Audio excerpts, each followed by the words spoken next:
على حبيبك خير الخلق كلهم محمد سيد الكونين والثقلين والفريقين من عرب ومن عجم هو الحبيب الذي ترجى شفاعته هو الحبيب. السلام علیکم ورحمۃ اللہ وبرکاتہ. الحمد للہ رب العالمین وصلی اللہ وسلم علی نبینا محمد وعلی آلہ وصحبہ اجمعین ومن تبعہ باحسان الی یوم الدین، اما بعد. محترم ناظرین، حدیث کی بہت ہی مشہور کتاب بلوغ المرام کا تفصیل کے ساتھ خلاصہ آپ کی خدمت میں پیش کیا جا رہا ہے. گزشتہ ہم نے خرید و فروخت اور اس سے متعلقہ مختلف مسائل کا تذکرہ کیا، جس کا خلاصہ یہ ہے کہ اسلام میں تجارت کو حلال اور جائز قرار دیا گیا اور نفع کمانے کے جائز طریقے بتائے گئے، اور جو چیز دھوکے کی ہے، مکر و فریب کی ہے، اس میں سب کو منع کیا گیا، چاہے خریدار ہو، چاہے بیچنے والا ہو، چاہے وہ کسٹمر ہو، چاہے دکاندار ہو، ہر ایک کے لیے وہ تمام راستے جس سے فراڈ، دھوکہ اور دوسروں کے حق تلفی ہوتی ہو، اس سے منع کیا گیا. اس کی مختلف مثالیں اس سے پہلے دی جا چکی ہیں. کیونکہ گزشتہ ہمارے پاس وقت کم تھا اور کچھ سوالات رہ گئے تھے، تو پہلے ہم چاہتے ہیں کہ آگے بڑھنے سے پہلے کچھ اگر سوال رہ گئے ہوں تو آپ پہلے سوال کر لیں. خاص طور پر ہم نے کریڈٹ کارڈ اور ڈیبٹ کارڈ وغیرہ کے متعلق کچھ باتیں بتائی تھیں، کیونکہ آج کل یہ کارڈ ہر ایک کی جیب میں ہے الا ماشاء اللہ. اس میں بہت احتیاط کی ضرورت ہے. خاص طور پر ہم نے ذکر کیا تھا کہ اگر ڈیبٹ کارڈ ہو تو اس کا آپ استعمال کریں، کیونکہ وہ اس طرح ہے جیسے آپ کا کیش جیب میں رکھا ہوا ہے. لیکن کریڈٹ کارڈ سے حتی الامکان بچیں. اور پھر دوسری ایک بات بتائی تھی کہ اس کے لیے آپ بینک میں اپنے اکاؤنٹ سے ڈائریکٹ ڈیبٹ کروا دیں تاکہ یہ بر وقت ادا ہو سکے. ورنہ کریڈٹ کارڈ کا عام طور پہ طریقہ یہ ہے کہ اگر آپ وقت مقررہ سے ایک دن بھی تاخیر سے جمع کروائیں گے تو سود لگ جائے گا، جو کہ حرام اور ناجائز ہے. اگر آپ کی کوئی سوال یا کوئی بات ہو تو آپ پوچھ لیں پہلے اس میں. جی السلام علیکم. وعلیکم السلام. شیخ صاحب، میرا سوال ایسا ہے کہ جس طریقے آپ نے بتایا کریڈٹ کارڈ کے بارے میں، تو کریڈٹ کارڈ لینا جائز ہے؟ کیونکہ کریڈٹ کارڈ جب ہمیں ملتا ہے ہمیں اپلائی کرنا ہوتا ہے، اور اپلائی کرنے میں تو ہمیں اس پہ سائن کرنی ہوتی ہے کہ جو کنڈیشنز اپلائی ہوتی ہے اس میں، تو وہ کنڈیشنز میں ہوتا ہے کہ وہ کچھ اس کے ڈیز کے 45 ڈیز یا 55 ڈیز کے بعد ہمیں انٹرسٹ پے کرنا ہو. کیا وہ کنڈیشنز پہ ہمیں اگری کرنا یہ جائز ہے ہمارے لیے؟ ہاں، کریڈٹ کارڈ کو اپلائی کرنا، کیونکہ اس کے اندر کچھ رولز اور ریگولیشن ہے بینک کی طرف سے، اس پر دستخط کرنا درست ہے یا نہیں ہے. اسی لیے میں کہتا ہوں کارڈ جتنا ہو سکے بچیے آپ اس سے. لیکن بعض جگہوں پر کارڈ کی ضرورت پیش آتی ہے. مثال کے طور پہ آپ اگر ایئرپورٹ وغیرہ پر جائیں تو بعض جگہوں پر کیش سے زیادہ کریڈٹ کارڈ کو پسند کرتے ہیں وہ لوگ، اور بعض جگہوں پر وہ آپ کے لیے ایک سمجھیے آئیڈینٹیفیکیشن کا ذریعہ بن جاتا ہے، اور کبھی کبھی اس کو دکھانا پڑتا ہے. اور اگر آپ اپنا ٹکٹ کارڈ کے ذریعے سے لیے ہوئے ہوں تو بعض ایئرپورٹس پر جب آئی ڈی وغیرہ مانگیں گے تو وہی کارڈ آپ کے پاس ہوگا، تو اس کی وجہ سے آپ کا سفر آسان ہو جائے گا. یعنی بعض جگہوں پر اس کی ضرورت پیش آتی ہے. اس لیے اس وقت اس کو اگر کوئی آدمی لیتا ہے اس ضرورت کو سامنے رکھ کر تو بجائے خود وہ غلط نہیں ہوگا، مگر سود لگ جائے اس پر، یا آپ اتنا قرض لیتے ہیں جو آپ کی صلاحیت اور حیثیت کے باہر ہے، جیسے اکثر لوگ کرتے ہیں کہ آپ کی جتنی کیپیسٹی ہے اس سے زیادہ آپ سود لیتے ہیں یا اس سے زیادہ آپ قرض لیتے ہیں. بعد میں جب بل آتا ہے تو وہ آپ دے نہیں پاتے. تو اس لیے یہ سب چیزوں کو سامنے رکھتے ہوئے ہم کہتے ہیں شدید ضرورت، خاص طور پر ان لوگوں کے لیے جو زیادہ ٹریولنگ وغیرہ کرتے ہیں، بعض جگہوں پہ اس کی چونکہ ضرورت پیش آتی ہے آج کل، تو اس لیے اگر وہ رکھے رہے اور بہت لیمیٹڈ استعمال کرے تو انشاءاللہ تعالی ضرورت کے مطابق درست ہوگا وہ. ورنہ نارمل جو نوجوان جب جو ضرورت پڑی کارڈ پکڑا دیا آگے، کہیں ضرورت پڑی کارڈ دے دیا آگے، یہ غلط طریقہ ہے، اس سے بچنا چاہیے. آپ کچھ پوچھنا چاہیے؟ السلام علیکم. وعلیکم السلام ورحمۃ اللہ۔ میرا سوال یہ تھا کہ آج کل کے معاشرے میں جیسا انشورنس وغیرہ جو کرواتے ہیں تو یہ درست ہے ہمارے شریعت کے؟ انشورنس کروانا درست ہے یا نہیں ہے، یہ ڈیپینڈ کرتا ہے کس طرح کی آپ انشورنس کروانا چاہتے ہیں اور اس کی وہاں پر کتنی ضرورت ہے۔ جنرلی انشورنس سے بچ سکتے ہیں تو بچیے آپ، کیونکہ اس کے اندر بھی ایک طرح کا جیسے جوئے کے اندر ہوتا ہے رسک، انشورنس میں بھی اسی طرح کا ہے۔ بہت زیادہ انشورنس کمپنیاں سود پر بیس کرتی ہیں، لیکن بعض جگہوں پر بعض چیزوں پر انشورنس کروانا ضروری ہوتا ہے۔ جیسے مثال کے طور پہ یورپ وغیرہ مغربی ممالک میں آپ کی کار آپ ڈرائیو کرنا چاہتے ہیں، اس وقت تک آپ گاڑی اپنی روڈ پہ نہیں چلا سکتے جب تک وہ انشورڈ نہ ہو، کیونکہ کبھی آپ لے جا کر کسی کو مار دیتے ہیں، آپ کے پاس پیسہ نہیں ہے، تو جس کو آپ مار رہے ہیں اس کا تو نقصان ہو گیا، اس کی پیمنٹ کون کرے گا؟ یا اسی طرح کوئی اور ڈیمیج کر دیتے ہیں، اس کی پیمنٹ کون کرے گا؟ اس لیے وہاں کا یہ قانون ہے کہ آپ کی گاڑی انشورنس کے بغیر سڑک پہ چل نہیں سکتی۔ تو اس حیثیت سے اگر کوئی وہاں پر انشورنس کروائے گا تو یہ اس کی ایک ضرورت ہے۔ اسی طرح سے بعض کام ایسے ہیں جس میں آدمی کام کرنے کے لیے جاتا ہے تو اس کا انشورڈ ہونا ضروری ہوتا ہے، ورنہ وہ کام نہیں کر سکتا۔ جیسے مثال کے طور پہ ایک ڈاکٹر ہے، سرجن ہے، اگر وہ آپریشن تھیٹر میں جا رہا ہے تو بعض حالات میں اس کو انشورڈ ہونا ضروری ہوتا ہے، ورنہ پیشنٹ کے ساتھ، مریض کے ساتھ کوئی حادثہ ہو جائے تو ڈاکٹر اس کا ذمہ دار نہیں ہوگا، ہاسپٹل بھی نہیں ہوگا، تو کون کرے گا اس کی پیمنٹ؟ تو ایسی صورتوں میں جہاں قانون کے اعتبار سے ضرورت ہو اس حد تک آپ جائیں، لیکن جہاں ضرورت نہیں ہے، آپ کا اختیاری مسئلہ ہے، اس سے بچیے۔ جیسے لائف انشورنس ہے مثال کے طور پہ، یہ جو ہے کوئی قانون نہیں ہے، یا آپ کا اختیاری مسئلہ ہے، تو اس کو نہ کروائیے۔ جہاں ضرورت نہیں ہے اس سے بچیں، یہ زیادہ بہتر شکل ہے۔ اب اس کے بعد ہم آگے چلتے ہیں کہ ہم نے، کیونکہ یہ خرید و فروخت ہے، اور آپ دیکھیے کہ رسول رحمت صلی اللہ علیہ وسلم نے اتنی پیاری تعلیمات امت کو دی ہیں کہ کوئی گوشہ تشنا نہیں چھوڑا۔ اور اس باب کو پڑھنے سے تو ایسے معلوم ہوگا کہ خرید و فروخت کے یہ باتیں، یہ اصول 1400 سال پہلے نہیں بلکہ آج گویا کہ ابھی بتائے جا رہے ہیں۔ رسول اکرم صلی اللہ علیہ وسلم کو اللہ نے تمام دنیا کے لیے رسول بنا کر بھیجا، آپ کی تعلیمات پر عمل کیا جائے، مارکیٹ سلامت، تجارت کاروبار سلامت، فارمر کسان وہ بھی سلامت، زمیندار وہ بھی سلامت، لینڈ لارڈ وہ بھی سلامت، ہر ایک کے لیے خیر ہی خیر ہے۔ مگر آپ کی تعلیمات کو چھوڑا جائے گا، ہر ایک اس میں گھسیٹنے کی کوشش کرے گا، چھینا جھپٹی ہوگی، اور اس کے بعد دوسروں کو نقصان ہوگا۔ اب دیکھیے نبی صلی اللہ علیہ وسلم نے جن چیزوں سے منع فرمایا اس میں سے کتنی پیاری مثالیں ہیں۔ دھوکہ بازی، مثلا آپ سیمپل کچھ اور دکھا رہے ہیں اور سپلائی کچھ اور کر رہے ہیں، مال نمونے کے طور پر جو دکھاتے ہیں بڑی عمدہ کوالٹی، اچھی کوالٹی ہے، اور جب آرڈر دے دیا جاتا ہے تو آپ کوئی گھٹیا کوالٹی دیتے ہیں۔ یا اسی طرح سے جب آپ دکان میں جاتے ہیں، کوئی چیز وہاں رکھی ہوئی ہے، بڑی دیکھنے میں عمدہ اور اچھی لگتی ہے، اندر سے وہ چیز سڑی ہوئی، گلی ہوئی ہے، خراب ہے، تو کیا اس طرح کرنا جائز ہے؟ شریعت اس کی اجازت قطعاً نہیں دیتی آپ کو۔ جو کچھ ہے وہ کلیئر ہے، کلیئر بتانا چاہیے۔ دیکھیے نبی صلی اللہ علیہ وسلم ایک مرتبہ مارکیٹ میں تشریف لے گئے، اور آپ وہاں پر کوئی چیز فروخت کے لیے رکھی ہوئی تھی، جیسے گندم وغیرہ اس طرح کی چیز، تو آپ اس کے اندر اپنا ہاتھ ڈالے تو اندر جو چیز ہے وہ ویٹ تھی، تر یعنی بھیگی ہوئی تھی، اور اوپر سے ڈرائی مال، صاف ستھرا مال رکھا ہوا تھا۔ تو نبی صلی اللہ علیہ وسلم نے اس کو پسند نہیں فرمایا۔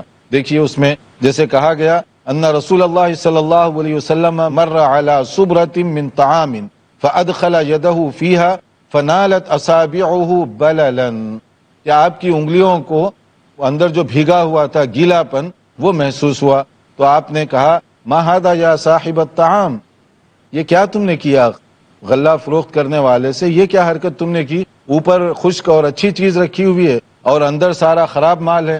قال اصابتہ السماء یا رسول اللہ، انہوں نے کہا کہ بارش ہوئی تھی اور اس کی وجہ سے اندر کا مال بھیگ گیا تھا تو میں نے یہ کیا، یعنی دھوکہ ان کا ذہن نہیں تھا بلکہ انہوں نے اپنے حساب سے ہوشیاری کی۔ تو نبی صلی اللہ علیہ وسلم نے کیا فرمایا؟ افلا جعلتہ فوق الطعام کی یراہ الناس، کیا یہ بہتر نہیں تھا کہ جو بھیگا ہوا مال ہے وہ اوپر رکھتے تم، تاکہ آنے والے کو بھی دکھائی دیتا ہے کہ اس میں کیا خرابی ہے، پھر وہ خریدنا چاہے تو اس کی مرضی ہے، ورنہ کیا ہے من غش فلیس منی، جو دھوکہ بازی کرے گا ہماری شریعت سے اس کا کوئی تعلق نہیں ہے۔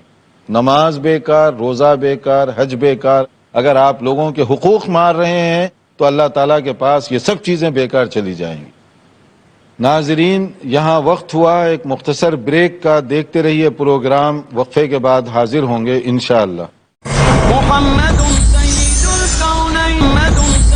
الکونین والثقلین۔ وقفے سے پہلے ہم بتا رہے تھے کہ رسول اکرم صلی اللہ علیہ وسلم نے لوگوں کے ساتھ دھوکہ بازی کو کس انداز سے منع فرمایا۔ آپ نے اس اناج میں جب اپنی انگلیاں ڈالیں تو وہ گیلی ہو گئیں، آپ نے اس سے منع کیا کیونکہ اوپر سے صاف ستھرا مال اور اندر سے غلط مال رکھا ہوا تھا، تو آپ نے اس طرح منع کیا۔ اور آپ نے جو جملہ کہا اس پہ ہماری نظر ہونی چاہیے، من غش فلیس منی، یہ شریعت کی بنیاد ہے خرید و فروخت، لین دین، کاروبار کی، کہ جو دھوکہ بازی کرے گا اس کا ہم سے کوئی تعلق نہیں ہے۔ تو اس کا مطلب ہے کہ اس کی عبادت، اس کی نماز، اس کی کوششیں یہ سب بیکار چلی جائیں گی۔ کوشش کرنی چاہیے کہ دولت جائز اور حلال طریقے سے کمائی جائے۔ پھر ایک اور بات اس کے اندر ہے کہ ذخیرہ اندوزی کا اس سے پہلے مسئلہ گزر چکا کہ یہ منع ہے، مگر آپ کے پاس کوئی ایسی چیز ہے جس کو خریدار غلط مقصد کے لیے استعمال کرتا ہے اور آپ کو معلوم ہے کہ یہ غلط مقصد کے لیے خرید رہا ہے، آپ سیل نہ کیجئے اس کو۔ مثال کے طور پہ ایک شراب بنانے والا ہے، آپ انگور کے کاروباری ہیں، انگور بیچ رہے ہیں آپ، مگر بیچ کس کو رہے ہیں؟ وہ جو شراب بنانے والا ہے، آپ کو اچھی طرح معلوم ہے پھر اس کو بیچنا یہ جائز نہیں ہوگا۔ حالانکہ آپ انگور بیچ رہے ہیں مگر آپ کو یہ معلوم ہے کہ خریدار اس لیے لے رہا ہے کہ لے جا کر اس سے شراب بنانا چاہتا ہے، مت بیچیے۔ اگر جنرلی آپ کی کوئی دکان ہے میوے کی اور اس میں انگور بھی رکھے ہوئے ہیں اور کسٹمر آتے ہیں، لوگ خریدتے ہیں، پوچھنے کی ضرورت نہیں ہے کہ آپ لے جا کر کیا کریں گے۔ اگر وہ لے جا کر اپنی طور پر غلط استعمال کرتا ہے تو آپ بری ہیں، مگر آپ کو یہ معلوم ہے کہ جو آدمی خریدنے کے لیے آ رہا ہے وہ غلط مقصد کے لیے خرید رہا ہے، پھر نہ بیچیے اس کو۔ جیسے ایک حدیث ہے کہ نبی کریم صلی اللہ علیہ وسلم نے فرمایا، من حبس العنب ایام القطاف حتی یبیعہ ممن یتخذہ خمرا فقد تقحم النار علی بصیرۃ۔ اگر کوئی شخص انگور کو روک لیتا ہے مارکیٹ میں، بیچتا نہیں ہے، کب تک؟ وقت گزرنے تک۔ اور جب ایک خاص سیزن آتا ہے جس میں شراب بنائی جاتی ہے، اب شراب بنانے والے آدمی کو یا کمپنی فیکٹری کو وہ سیل کر رہا ہے یہ انگور تاکہ وہ لے جائیں اور شراب بنائیں، تو نبی صلی اللہ علیہ وسلم نے فرمایا کہ یہ جہنم میں جانے کے لیے اپنے آپ کو تیار کر رہا ہے۔ اب دیکھیے اس میں شراب وہ نہیں پی رہا ہے، شراب نہیں پلا رہا ہے، لیکن شراب بنانے میں حصہ لے رہا ہے۔ تو صرف شراب حرام نہیں کی گئی بلکہ پینا، پلانا، سرو کرنا، اس میں پارٹیسپیشن، جو بھی آپ کی حصہ داری ہوگی وہ شریعت میں حرام کر دی گئی۔ اب یہ چور دروازے بند کیے گئے کہ اگر کوئی آدمی یہ کہے میں تو پی نہیں رہا ہوں، تو آپ پی نہیں رہے ہیں، پلا رہے ہیں، یا آپ وہ کام کر رہے ہیں، یا آپ اس جگہ پر کوئی بھی اور کام کر رہے ہیں جہاں شراب فروخت ہو رہی ہے، آپ اس کا حساب کتاب لکھتے ہیں، آپ اس کے نفع نقصان کو دیکھتے رہتے ہیں، اس طرح کے کام کر رہے ہیں، یہ بھی غلط ہو گیا آپ کے پاس۔ یا اسی طرح سے آپ جو بنانے والے ان کا ساتھ دیتے ہیں، یہ بھی آپ کے لیے غلط ہے۔ تو یعنی یہ ایکسکیوزز بند کر دیے گئے، یہ دروازے شریعت کے اندر بند کر دیے گئے۔ اس سے ایک اور بات بھی ہے، شراب یا نشاور چیزیں، انٹاکسیکیشن شریعت میں حرام کر دی گئی۔ اب وہ چاہے انگور سے بنائے، سیب سے بنائے، سنترے سے بنائے، چاہے تھوڑا بنائے، زیادہ بنائے، جس طرح سے بھی بنائے، شراب جو ہے یعنی جس سے نشہ آتا ہو، وہ سب چیزوں کو شریعت نے حرام اور ناجائز کیا ہے۔ اب ایک اور مسئلہ ہے کہ کاروبار وغیرہ کے اندر آپ اپنی طرف سے کسی ایجنٹ کو مقرر کر سکتے ہیں، وکیل کو، جیسے آج کل بھی ہوتا ہے، بڑی بڑی کمپنیاں تو کئی ایجنٹ رکھی ہوئی ہیں۔ اب ان کا کام یہ ہے کہ کمپنی کی جو پالیسی ہے اس کو سامنے رکھ کر اس کے لیے زیادہ سے زیادہ کسٹمر فراہم کریں، اور دوسری طرف ان کی یہ بھی پالیسی ہوتی ہے کہ کسٹمر کے لیے زیادہ سے زیادہ فائدے کے کام کریں۔ بعض چیزیں ایسی ہوتی ہیں بڑے کاروبار میں ایک عام آدمی کو وہ پوری تفصیلات سمجھ میں نہیں آتی آسانی کے ساتھ، تو جو مڈل مین ہے، جو یا ایجنٹ ہے، وہ آپ کو تفصیل صحیح بتا دے گا کیا کرنا ہے، کیسے کرنا ہے، اس میں کیا کیا امکانات ہیں یا خطرات ہیں، ساری چیزیں۔ آپ کے فائدے کی چیز ہو گئی. دوسرے کمپنی کی جو پالیسی ہے اس کو سامنے رکھ کر وہ ان کا پروڈکشن ایسے سیل کرتا ہے کہ ان کو زیادہ نفع ملے، تو یہ چیز شریعت میں غلط نہیں ہے، جائز ہے. اس کی دیکھیے ایک مثال یہاں دی گئی، ان نبی صلی اللہ علیہ وسلم آتاہ، ایک صحابی کو نبی صلی اللہ علیہ وسلم نے دینار دیا، لیشتری بھی اضحیۃ او شاۃ، کہ نبی کریم صلی اللہ علیہ وسلم نے آتاہ دینارن، ایک دینار دیا ایک صحابی کو. اور یہ آگے چلنے سے پہلے یہ بات بھی ذہن میں رکھیں کہ نبی صلی اللہ علیہ وسلم جو صحابہ جو کام کرنے میں مہارت رکھتے تھے وہ کام ان کو دیا کرتے تھے. اب ہر آدمی کی طبیعت ایک جیسی نہیں ہوتی، نہ ہر آدمی کی مہارت ایک جیسی ہوتی ہے. ایک آدمی اچھا مقرر ہے، لکھ نہیں سکتا، ایک آدمی اچھی تحریر لکھ سکتا ہے، مقرر نہیں ہے. حالانکہ دونوں اسلامی فیلڈ میں کام کر رہے ہیں مگر فرق ہوتا ہے. ایک آدمی اسی طرح سے اچھا مضبوط ہے، تندرست ہے، لیکن دوسرے فیلڈ میں بہت کمزور ہے. یا اسی طرح یہ بھی ممکن ہے کہ ایک آدمی بہت مثلا ڈاکٹر ہے لیکن اس کو دین کی معلومات کم ہے، ایک عالم ہے اس کو میڈیکل فیلڈ کی معلومات کم ہے. یہ سب چیزیں ہوتی رہتی ہیں. ہر ایک کے اندر اللہ تعالیٰ نے مختلف قسم کی صلاحیتیں رکھی ہیں. تو عقل مند آدمی وہ ہے، اور یہ سنت کے مطابق ہوگا، یہ سیرت کے مطابق ہوگا کہ آدمی کے حوالے وہ کام کیا جائے جو اس کے لیے اچھا ہو، مناسب ہو. اگر وہ آدمی کوئی بھی ڈپارٹمنٹ جیسے سفارش کی بنیاد پر آپ دے دیتے ہیں غلط آدمی کو، اب وہ منسٹری تو لے لیا، وہ اس کو معلوم ہی نہیں ہے کہ وہ منسٹری میں کیا کام ہوتا ہے، اس کے تقاضے کیا ہیں. کیا کرے گا وہ؟ قوم کو بھی ڈبائے گا، خود بھی ڈوبے گا اور حکومت بھی برباد کرے گا، کیونکہ اس کے اندر وہ صلاحیت نہیں ہے. اس لیے اس آدمی کو وہ کام دیجئے جو وہ کام کر سکتا ہو. یہ سنت ہے ہمارے نبی. ہر چیز میں دیکھیے سنت ہم صرف مسجد میں جو کہتے ہیں یہ غلط ہے، سنت ہر جگہ چل رہی ہے. تو نبی صلی اللہ علیہ وسلم نے ایک صحابی کو ایک دینار دیا اور کہا کہ قربانی کا ایک بکری کوئی لے آؤ. تو وہ کیا کیے، وہ بڑے ماہر تھے. فاشترى به شاتین فباع احداهما بدینار فآتاه بشاۃ ودینار. اب وہ صحابی گئے، مارکیٹ کا جائزہ لیا. نبی صلی اللہ علیہ وسلم نے ایک دینار دیا تھا اور ایک بکری لانے کے لیے کہا. تو وہ گئے اور جا کر انہوں نے کیا کیا، 2 بکریاں خریدیں. وہ اتنی ہوشیاری کے ساتھ کہ مثلا 2 بکریاں خرید لیں اور اس کے بعد ایک اسی مارکیٹ میں جب موقع آیا سیل کر دیا تو ان کو 1 دینار مل گیا واپس. تو نبی صلی اللہ علیہ وسلم ان کو کتنی رقم دی تھی؟ 1 دینار. تو اب وہ آئے اور آنے کے بعد بکری تو دے دی، اس کے ساتھ 1 دینار بھی دیا. تو نبی صلی اللہ علیہ وسلم نے کہا یہ دینار کہاں سے لائے؟ بکری بھی لے آئے، دینار بھی لائے. تو انہوں نے کہا کہ میں نے ایسے مارکیٹ میں دیکھا تو مجھے موقع مل گیا اور 2 بکریاں خریدا، 1 بکری 1 دینار میں سیل بھی کر دیا. یعنی پہلے 1 دینار میں 2 خرید لیے، پھر اس کے بعد میں 1 سیل کر دیا اور دینار بھی واپس، بکری بھی واپس. اب یہ تھا ان کی طرف سے. تو نبی صلی اللہ علیہ وسلم نے اس کو پسند فرمایا. فدعا له بالبرکۃ فی بیعہ. اللہ کے نبی صلی اللہ علیہ وسلم نے ان کی صدا کو قبول کیا اور برکت کی دعا فرمائی ان کے لیے. تو اس میں 2 باتیں معلوم ہوئی. ایک تو یہ ہے کہ آپ خود نہیں تشریف لے گئے، کسی اور کو بھیجے. اب یہ درمیانی آدمی کی بات جو ہو رہی تھی، تو درمیانی صحابی گئے، آپ کی طرف سے گویا انہوں نے بزنس کی نا، 1 کے بجائے 2 بکریاں خریدیں، پھر اس کے بعد 2 کو لانے کے بجائے سیل کر دیا اور نفع بھی لے آئے. تو اس کا مطلب کیا ہے؟ اگر کوئی آدمی کسی کو اپنا نمائندہ بنانا چاہے بنا سکتا ہے. جس کو نمائندگی دی جائے وہ امانت داری کے ساتھ کاروبار کرے تو اس کے اندر بھی خیر و برکت ہوگی. دوسرا جو دینے والا ہے ٹرسٹ کر کے رقم، اس کا بھی فائدہ ہوگا. پھر اس میں نبی کریم صلی اللہ علیہ وسلم کی برکت کا یہ اثر ہوا کہ بعض صحابہ کہتے ہیں کہ یہ صحابی اس کے بعد کیفیت ایسی ہوئی کہ یہ بزنس وغیرہ کرتے، کوئی مٹی بھی اٹھاتے تو ایسے لگتا ہے کہ یہ مٹی نہیں بلکہ سونا ہاتھ میں اٹھا لی.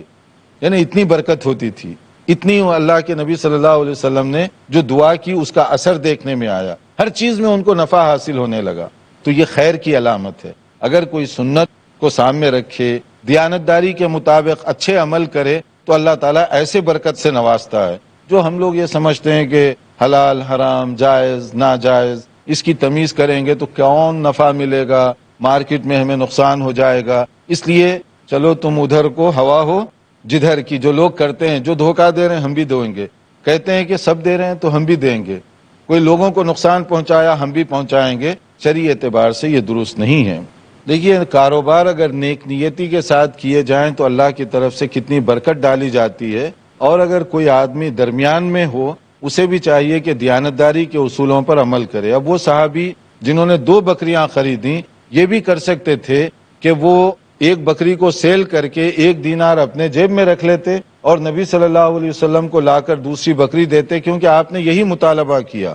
ایسے نہیں کیا انہوں نے، بلکہ دیانتداری کے ساتھ انہوں نے جو بات ہوئی وہ بتا دی، اور جو نفع ہے وہ خود نبی صلی اللہ علیہ وسلم کو لوٹا دیا۔ تو اس سے یہ معلوم ہوا کہ اگر کوئی آدمی دیانتدارانہ اصولوں پر عمل کرے تو اللہ تعالیٰ اس سے غیب کی مدد فرماتے ہیں۔ ایک اور بھی بات معلوم ہوئی کہ اگر کوئی آدمی آپ کو کوئی رقم دیتا ہے اور آپ سمجھتے ہیں کہ اس کا میں بہتر استعمال کر سکتا ہوں تاکہ اس کو نفع زیادہ سے زیادہ ملے، تو آپ یہ کام بھی کر سکتے ہیں، اس لیے اس میں کوئی حرج کی بات نہیں ہے۔ اس کے بعد ایک اور چیز ہے کہ نبی کریم صلی اللہ علیہ وسلم نے دھوکے کے جو امکانات ہیں اس کو بھی ختم کیا۔ زمانے جاہلیت میں یہ ہوتا تھا کہ کوئی جانور ہے جیسے اونٹنی ہے، اگر اس کے پیٹ میں بچہ ہو تو کبھی کبھی اس کو لوگ سیل کر دیا کرتے تھے۔ بکری ہے، گابن ہے، اور وہ چند دنوں کے بعد اس کے ہاں کوئی بچہ ہونے والا ہے، اس کو بھی سیل کرتے، اس بچے کی قیمت لیا کرتے تھے۔ پیدائش سے پہلے جب ان کو معلوم ہوتا ہے کہ یہ 1 مہینہ 15 دن 20 دن کے بعد اس کے ہاں بچہ ہوگا تو وہ سیل کرتے تھے ان ایڈوانس کہ اس کے اندر جو ہے وہ پیدا ہوگا اتنی قیمت۔ تو شریعت میں اس کو منع کر دیا گیا کیونکہ یہ دھوکہ بازی ہے، آپ کو معلوم ہی نہیں ہے کہ وہ کیا پیدا ہوگا، بکری ہے، بکرا ہے، اچھا ہوگا، برا ہوگا، آپ کے کام کا ہوگا، کام کا نہیں ہوگا، اپاہج ہوگا، ڈیمیج ہوگا، اس کا کوئی کچھ معلوم نہیں ہے۔ اس طرح وہ کیا کرتے تھے، تو شریعت میں اس سے منع کر دیا گیا، ایسے آپ نہیں خرید اور فروخت کر سکتے جب تک کہ وہ پیدا نہ ہو جائے، اور آپ اس کو اچھی طرح سے دیکھ لیں، اور دیکھنے کے بعد پھر اگر آپ کو پسند ہے تب آپ اس کو خریدیں، اور اگر آپ کو پسند نہ ہو تو آپ اس طرح سے نہ خریدیں۔ اسی طرح ایک اور طریقہ تھا کہ پانی کے اندر ویسے ہی مچھلیوں کو بیچ دیا کرتے تھے، معلوم نہیں کتنی مچھلیاں ہیں، یہ بھی نہیں معلوم کوالٹی کیا ہے، اچھی مچھلیاں ہیں، بڑی ہیں، مہنگی ہیں، سستی ہیں، کچھ نہیں معلوم، لیکن وہ سیل کرتے تھے کہ اس تالاب میں جتنی مچھلیاں ہیں اتنے میں سیل کر رہا ہوں۔ شریعت میں اس کو منع کیا گیا، ایسے اندازے سے تک بندی سے سیل مت کیا کرو۔ لا تشتروا السمک فی الماء فإنہ غرر، کیونکہ اس کے اندر دھوکہ ہے، خریدار کے لیے بھی، کبھی کبھی آپ کے لیے بھی ہو سکتا ہے۔ بہت قیمتی مچھلی نکل آئے، آپ کا نقصان، 3rd کلاس مچھلی نکل آئے، اس کا نقصان، کم مچھلی نکلے تب بھی نقصان۔ تو اس لیے ایسے اندازے کر کے مت کیا کرو جس سے آپ کو یا اس کو نقصان پہنچنے کا خطرہ ہو۔ ناظرین دیکھتے رہیے ہمارا پروگرام، اور بھی بہت ساری چیزیں ہیں جو خرید و فروخت سے تعلق رکھتی ہیں، جن کی موجودہ مارکیٹ میں بہت زیادہ اہمیت اور ضرورت ہے، تاکہ ہم اپنی زندگیوں کو سنت رسول میں سنوار سکیں۔ انشاءاللہ تعالی اگلے پروگرام میں حاضر ہوں گے نئی معلومات کے ساتھ۔ والسلام علیکم ورحمۃ اللہ وبرکاتہ۔ مولاي صل وسلم دائما أبدا على حبيبك خير الخلق كلهم محمد سيد الكون